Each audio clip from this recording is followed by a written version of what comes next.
Jeg tror, at både Chris Pfeiffer og David Coulthard, de er fornuftigt tilfredse med, at det er tørvejr i Fælledpark. Jeg tror så, at sammen med alle andre, der er herinde. Det er slet ingen tvivl om. Det ser ud som, at Coulthard ikke har fået nok.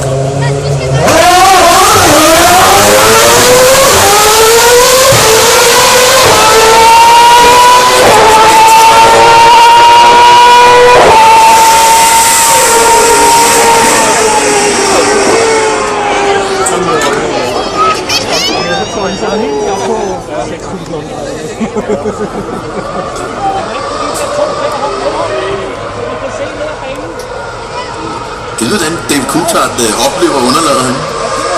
Jeg tror, han mærker det i hele kroppen. Ja.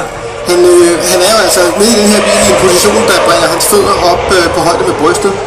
Han ligger ned og har fødderne helt oppe over, faktisk lige over forholdet. Og det gør altså, at han er helt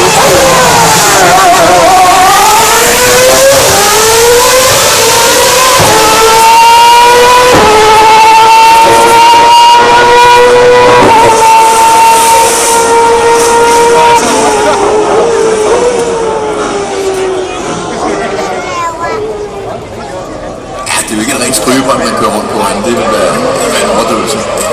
Ja, så kan man sige, jeg tror ikke, han har fået sat affjedringen over på komfort. Nej, det er så stadig sportmål. En omgangstid på 48 sekunder ren. Og så må han tage sig lidt sammen. Han var under 48 før. Ja, der må ligge et sekund på. Kører han er blevet lavet, så?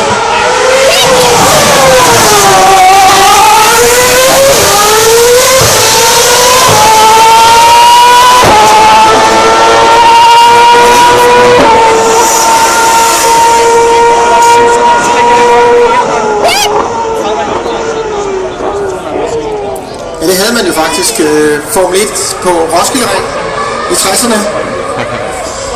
Ved den ene lejlighed, der samlede man 53.000 mennesker til Formel 1-løbet.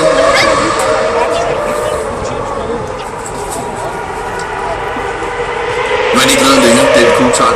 46-5 bliver der kørt nu derude.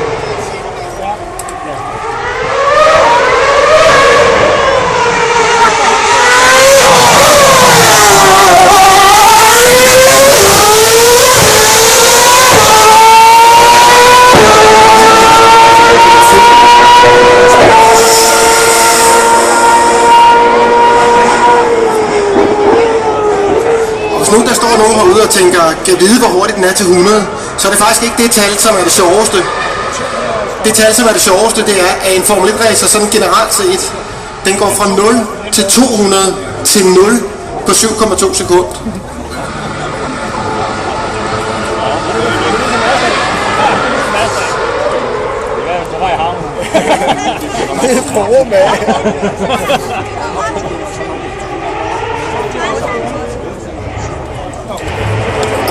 Det kræver altså fornuftige bremser, lige så vel som fornuftig acceleration. 0 til 200 km i timen og tilbage til 0. Og selvom man sidder spændt fast i den der H-sele helt fast, så må det føles som at løbe direkte ind i glas. Det er så også det, som er den bedste formål for lige første gang. Det her bremser lidt bedre.